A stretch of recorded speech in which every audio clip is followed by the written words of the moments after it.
Cetra is victorious. Icky, Ironjaw, You're done. made it away, so we can bind their souls for replenishment. We can harvest their organs for canopic jars, which is what we use for our our cult, mortuary cult, or we can take the money. I would get the jars. Let's harvest their organs. I don't know that we need the 5% extra too is not tremendous. So is this guy just hanging out here? Yep. And he'll run. Make sure, Oh nope, can't because we already moved. these are the ones that we have to craft in the mortuary cult first, and then we can recruit them. And then the guys on the end, I think, when we reach a hero with this level, is when we unlock them. Sweet. So we have a mission to destroy a force from the Strigos Empire. We'll see if we get there. Ambusher discovered. Well, that's a little late. Yeah. All right. Are we recruiting units? Unassigned skill points. Unassigned skill points. I don't know what this lag going on is. Probably want to make our skeletons better. Yeah, probably. For the moment. Considering they're not very good to begin with. Yeah. The stronger we can make our skeletons, the better.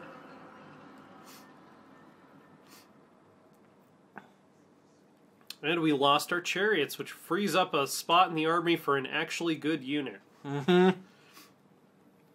Seriously, chariots in Total War have always been bad. They're so squishy. Well, they're squishy, and like they require so much babysitting. Like if we're playing a MOBA, or if like we could have a co-op game where like, all right, you control the chariots and I'll do everything else. Okay, they're going to try to attack both of us at once here.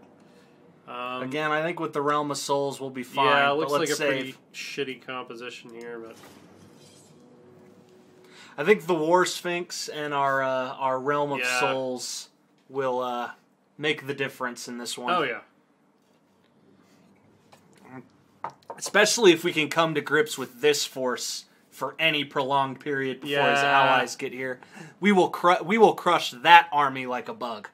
Yeah, the reinforcement army is basically nothing, so we will show the topknots the folly of their ways once and for all. Well, and here's the thing: if we can make this a costly defeat for them, like if we can do some real casualties and wipe out some units while we do this, we kind of eliminate them. I think this is all they got as far as military power. Yeah. So if we can make this one hurt, we kind of put them, I think, on the back foot for until their extinction, really. Which is not that far away, honestly. No, I mean, in total, that's one of the Badlands. I'm not sure who started calling it the Badlands. I really think North Nehekara sounds better. To be honest, I think we can bring some great geometric architecture to the region. Hey man, the triangle's the strongest shape in nature. 17, no reason to gamble when you've got a 17. Alright, where are they? Okay, this is an interesting battle. So we've got a sinkhole right here. This is a really cool battlefield. I really like the battlefields they added in Warhammer 2. They've got a lot of personality. There was too many just like blank forested hills in Warhammer 1. Alright, so where's the bad guys? The reinforcements are going to be coming from behind us. That's not ideal. I honestly think we should turn to face them immediately and just kill them. I agree. And then we'll turn around and fight the slightly healthier army. Yep. And once again, War Sphinx, and if we can get to the point where we have those Ushabti or whatever again, they've got no answer to it. So yeah, the Ushabti could probably kill a couple units of Savage Orcs by themselves. War Sphinx. Put our Tomb Guard in reserve just in case we need them. Yep. Cetra's obviously going to lead the center.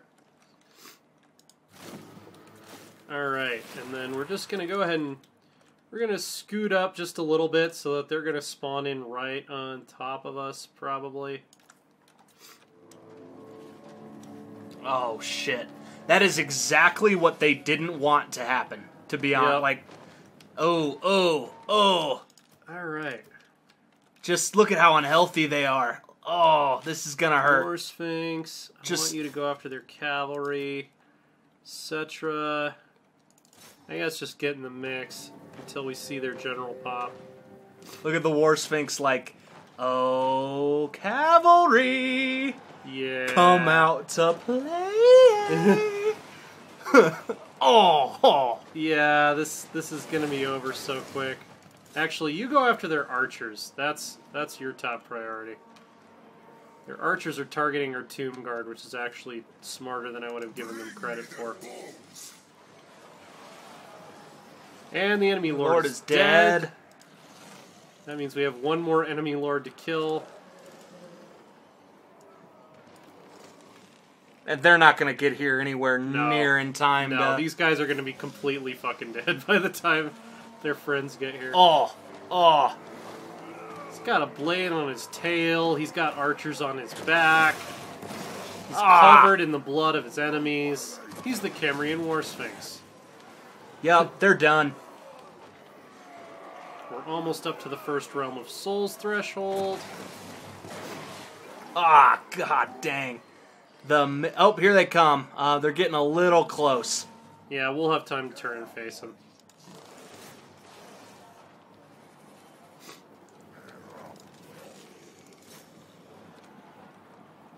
I mean, alright, yeah. Archers are gone. Whole enemy army is gone. Alright, so let's form a new line.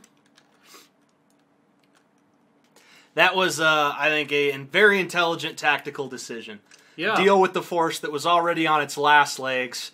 We did so without even getting to the first tier of our special. And now we confront the healthy army, but the good news is the second we come to grips with them, we're going to hit our Realm of Souls tier 1.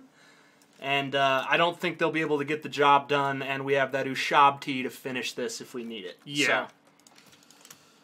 So. Alright, let's... That allied army we just wiped out didn't do near enough damage to turn this. Even their archers focus firing our Tomb Guard killed one Tomb Guard.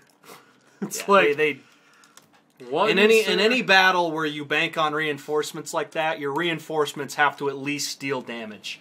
It wouldn't shock me if they got less than 50 casualties in that entire engagement. Yeah. So, and guess what? Undead don't suffer from fatigue, so it doesn't even matter that you've got fresh troops.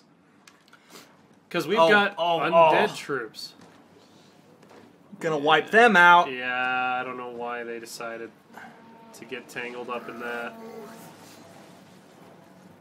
See, that guy would have still been alive. That guy would have still been alive if you had just run away. Alright, here they come, though. Remember to come to grips with the battle. Yeah. Alright, let's do this. They've got a whole new unit of cavalry here on your flank you're going to want to watch out for. Was that all the cavalry they had? I believe so. All right. I would just turn a unit of spearmen to face them. Okay, these guys are almost in position anyway. Yeah, they've got one unit that'll break the second they've got sustained. Oh my god, it's gonna hurt. Yeah, I wouldn't send him right after the spears. Not right after the spearmen, no. But as he's meandering around, he's gonna pepper them with arrows. And yep. There we go. And now get him. Yep, that's awesome. And there's Realm of Souls. I told you, the second we come to grips with these guys. Yep, and send these, Yep, intercept. Where? So they're gonna hit that flank. Okay. Now, I don't think you're gonna be able to do it now. But, it shouldn't hurt that bad. It'll be alright, because we'll trap them in there. And in the meantime, yeah, guys. About face! Okay, we didn't about face in time. But, they're locked down. Yeah, alright. We want... Go after this. He's a necromancer unit, so he's not going to be dangerous to you at all. And we'll figure out something to do with these Tomb Guard. I don't think it needs much figuring. Just send them into battle. I would cast a spell. Let's see. Oh, yeah, we've got the... Yep. It's our healthiest unit of warriors. There we go. You guys can have some sharpened blades for a little bit. I love just in the background the War Sphinx is just wrecking shit. Like I said, he's turning this battle by himself. Yeah. And we're about to get some Ushabti, by the way. Yes.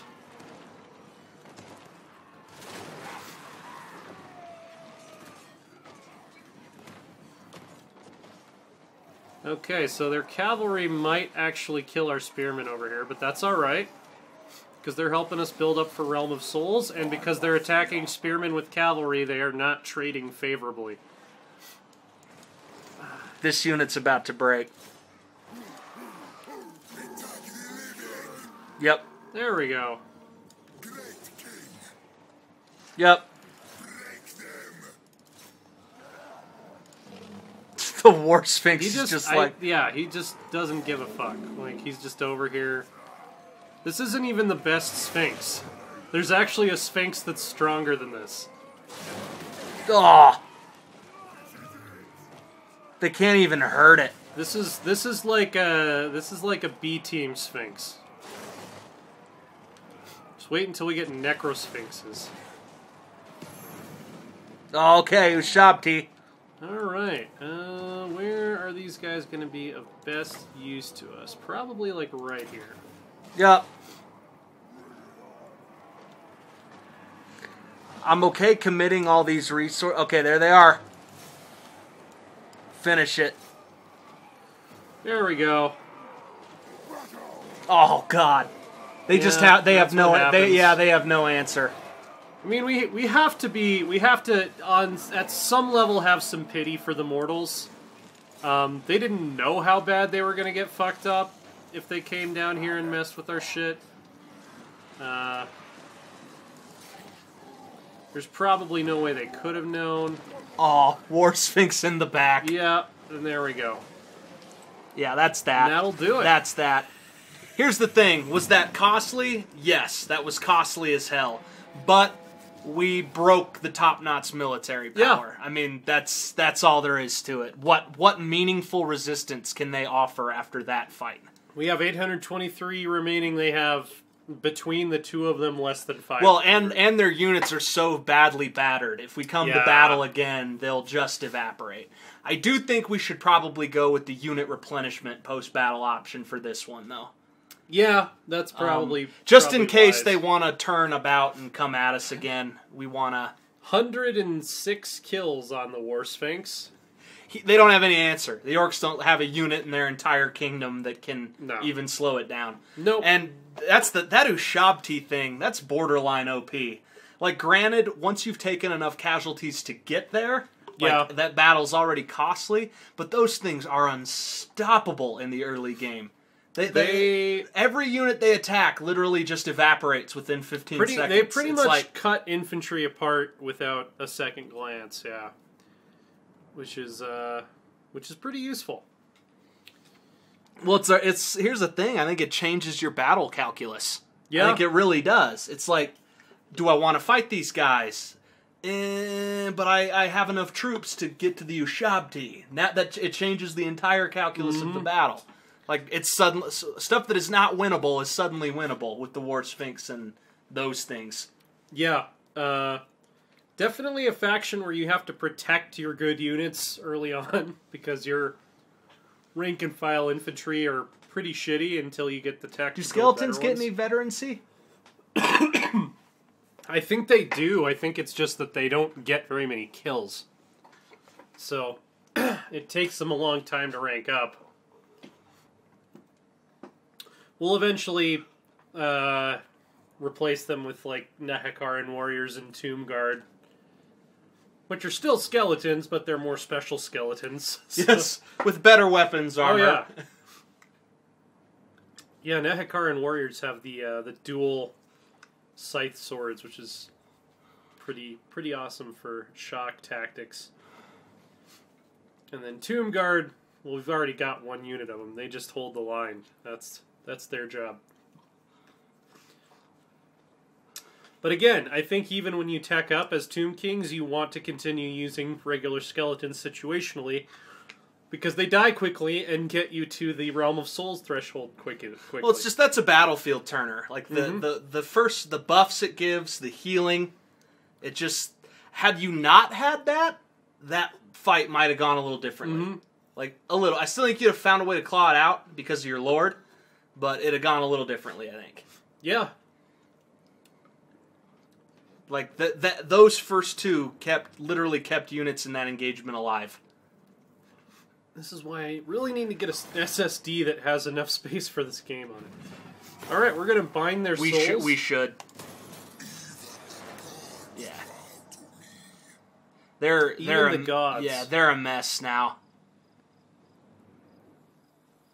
All right, and he is running away because he's got nothing, and he's taking attrition.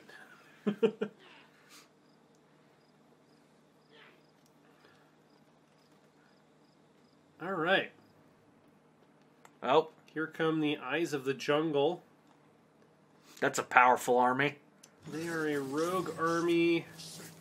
Oh. Okay. A Tomb Prince, Necrotect, and Lich Priest enter your throne room and offer their services. Here's why I really like Necrotect. They make constructs stronger. So they will make our War Sphinx stronger. So I think we should hire the Necrotect. I would agree.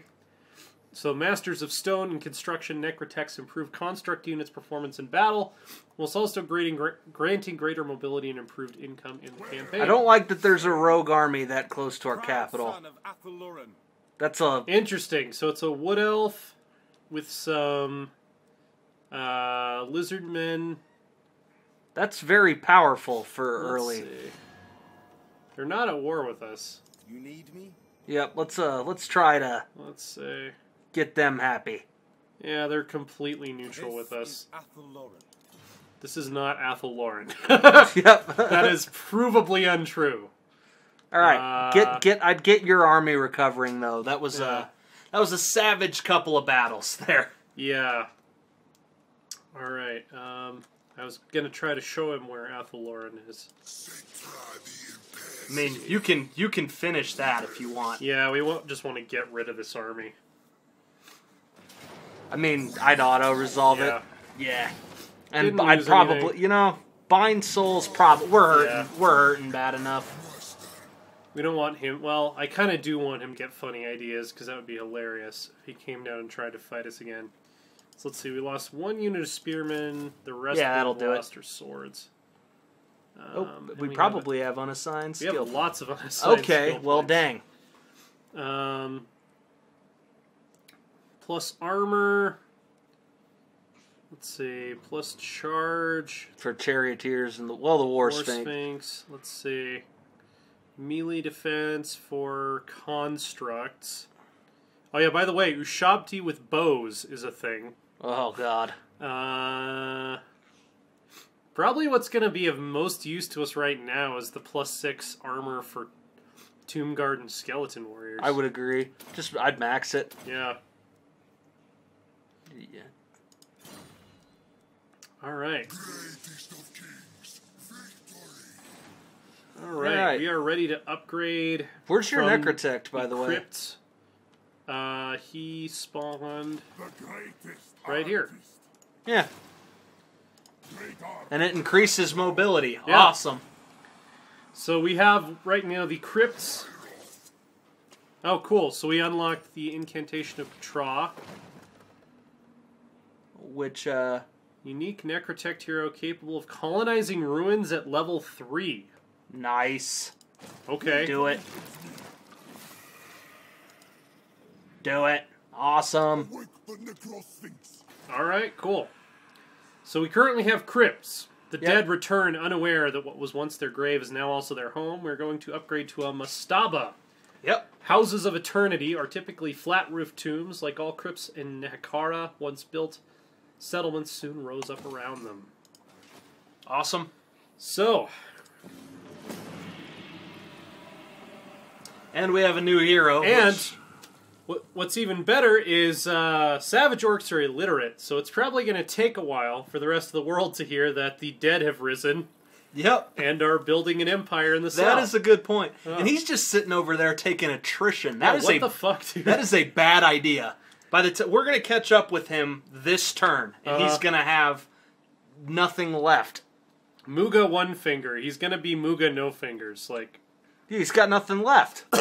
He has one finger, and he should have been happy with that. Dude, he had a savaged 300-person army before 2 turns of attrition. It's like, what is even going to be left to mount a resistance? Not much. Really not much. Okay, so they're just checking out what's going on up here. Yeah. Hopefully giving the Black Pyramid some problems. Alright. Let's see if we march halfway, we can still recruit units. See what we can see. We should just go up and take them. They've got nothing left, man. Well, if we can catch them before they get to their capital, let's see if we go on force march. How quickly we can get there. The March of the Dead. I think we can beat him there. Moved. Don't care. He's taken so much attrition, he's going to be no help to their garrison. No. I mean... Unless he stops and camps, which would let us catch up to him, he's going to have fewer troops by the time he gets there than he does right now. Which, yeah. Oh, that's cool. So just because we're Cetra, we boost income by 5% in friendly provinces, and we reduce income by 5%. Yeah, I mean, look at that army. He knows. He knows it's over. He's out. Yeah. And now we're going to burn his little hovel settlement to the ground. They might as well just make peace with us now. Like, well, not that I we'd mean, but we accept can peace get at this point. We can get some serious canopic jars from sacking this place. They will all bow. Alright, we can't get there in 1 turn, so there's no point in force marching. So we will grab that on the next turn. Alright! So the Bone Shaper gives us access to chariots. But I mean, some of them at least are archers. Those all. Screaming Skull Catapult. I won't demolish it. Yep. I'll leave it there. That's the most I can say.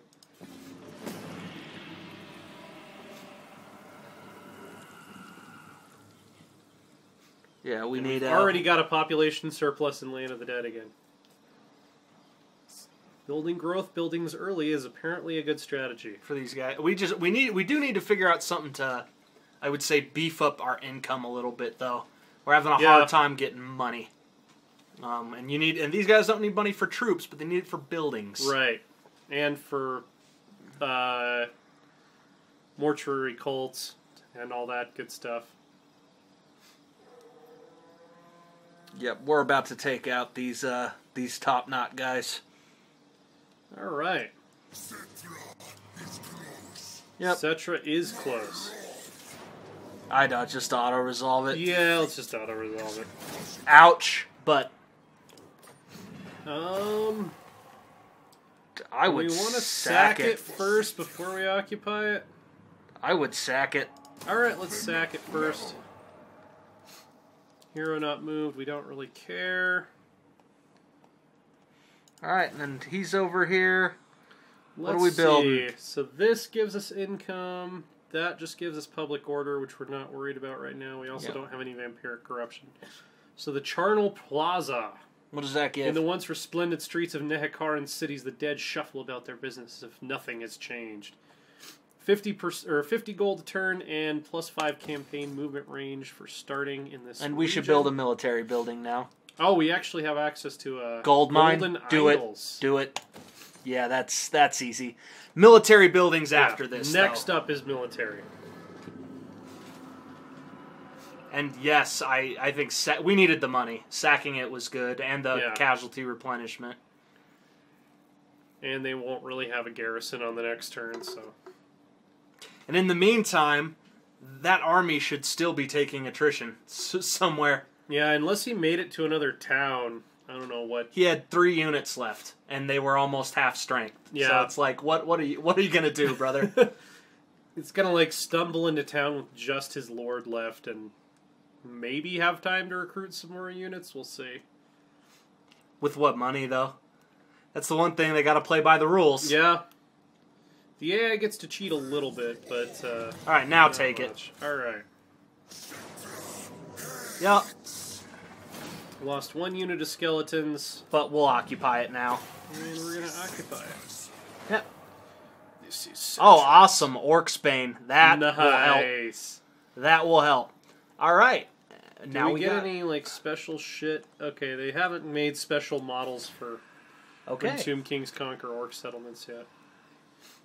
Unassigned skill points. Our hero, our Necrotect. All right. Oh, yep.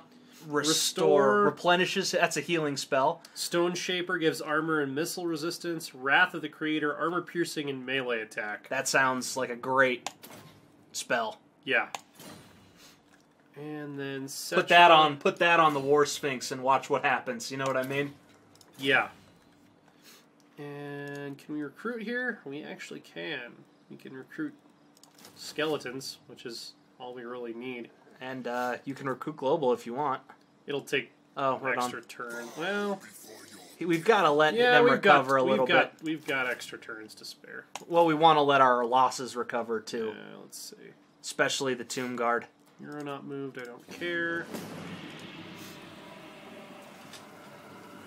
All right. Well, we have our first bit of greenskin territory. Yeah, we've started to expand into the Southlands. That is awesome. Yeah, good. And I think that... Well, we'll wait for this turn to end, but I think that's where we're going to end it. This is fun. We should continue playing that. I'm liking the Tomb King so far. I think I've played a few turns as Archon. I've played some custom battles with them. This is my first time playing. Here he comes. He's like, hey. Yeah, he went to Galbaraz and got some more units. Oh. They want a non-aggression pact. They're like... They're already hearing what's going on up here. They're hearing what's happening to the orcs, and they don't like it. Hey, we cool? We cool? Hey. Listen, I know that I'm a necromancer. I know that everything I learned ultimately stems from Nagash, who is the reason that you are all shambling corpses. Oh, on the Conqueror's Eternal Service, we've made a great discovery. During the course of our excavations, remains of the army that once served Al-Qadazar, who's the guy that stabbed Nagash. The last and maybe the greatest of all the priest kings of Nehekara have been unearthed. It would take but a little magic to raise them to our service. Should we do it or give them a ritual burial in the classic style? The burial gives us leadership and casualty replenishment rate. For 10 turns. And using the remains gives us canopic jars. Well, if we get 40, we have 100, and we can do something with them. let's use them. Let's close this out by seeing what we can do with them. We can be certain that the Conqueror no longer requires his servants, at least not on this mortal plane. Let us use their descendants' bones in continuance of our quest for worldly paradise. All right, we have 100 canopic jars. Let's see what's going on. So if we go to the Mortuary cult, we can awaken the Flock of Dejaf. Carrions are basically giant necro vultures. Death from above. They cause... Do they cause just fear or fear and terror? Just fear. Resilience. And let's look at what we can be saving for, too. Vanguard deployment. Because we're almost to Usurian's legions. Yeah, these guys are awesome. Really good dual sword infantry. They're an upgraded version of Nehekara warriors, which are basically our main shock infantry. They get... Storm Riders at 250. I mean, I would save them. We're halfway or almost halfway to some really awesome units. Let's save them for the Usurian's Legion. We'll give this one a cool name, and this will be like one of our units that we carry through the entire campaign. Especially what's cool is we've got a lot of narrate their story in the Loresworn fashion. We've got a lot of buffs for the path of talent points we're pursuing for Cetra. We'll buff their armor. We'll buff they'll be studs. We can get weapons. Yeah, like these ones aren't that impressive, but like eventually when we have crook and flail of radiance, once we gain access through conquest to these or trade to these resources, that's incredible. Bound spell banishment. So that's what about armor? armor. Yeah. You know, starts off with pretty basic stuff. Eventually gets up to Scorpion armor plus Holy. 22% damage resistance. Like that's holy as crap. long as your hit points are greater than 50%. Yeah, that's holy crap level. Excuse me. Enchanted Hold the Eye. line right away. Like, Yep. the first thing we can craft gives us a charge of hold the line. Eventually, the Vambraces of the Sun, which have a targeted hex, minus 22 flame resistance, and minus 9 melee attack. You can basically turn one unit into kindling. Yep, more or less. Yeah. Talismans, fire resistance big for Tomb Kings, obviously, as undead. We take more damage from fire. Yep. Let's see, this amulet, minus 30 armor and minus 48 missile parry. Slap that on a lord and then just fill him with arrows. Exactly. Like, good holy lord. shit. And then the arcane items is where we get some, you know, like bound spells and stuff. Wow. Magic resistance. Plus 10% power winds of recharge magic. rate. Yeah. So there's some cool stuff we can make. So I think we're gonna try to. I feel good about saying let's play the Tomb Kings for a little while. I know we've been teasing returning to the High Elves, but what I like about this is interesting. Yeah, this is interesting. Our old High Elf save is probably broken with the Tomb Kings patch anyway. Yeah. So at some point, I think we'll go back to that, and maybe we'll just play through offline to get to where we left off. Yeah. Or something like that. That sounds like a good call. Because we definitely do want to do a full campaign as High Elves at some point. But this is fun. These guys are interesting. They I like that. They are really interesting. They're very unique. We haven't even scratched the surface of their unit roster. Like, they're up there with Skaven in terms of their unit roster's just insane. Like, all the crazy stuff they get access to. So. Awesome. So that'll be it for today, this launch edition of the Tomb Kings. But we're going to be back. We're going to be back with Set Trend, folks. This is fun. Check out Loresworn.com, at Loresworn Order on Twitter. I'm at AsaTJ. DM's at DM Schmeier. Really cool stuff coming in the coming months, guys. Yeah, subscribe. If you're into, like, news for, like, Total War Paradox games, we've started doing, like, news videos, dev diary videos, all that kind of stuff. We are not a substitute for, like, a news outlet. No. We're really only reporting on what interests us. It really is, like, do we feel like making a video about this? And then that's how we pick. It gives us an opportunity to talk a little bit more about the kind of games that interest us and the kind of stuff that interests us. We've got another talk shop coming within a couple of weeks. That one is going to focus a lot more on like the fiction stuff we're doing. And some really cool announcements, like I said, coming in a couple months, guys. So be on the lookout for that. And we will see you next time.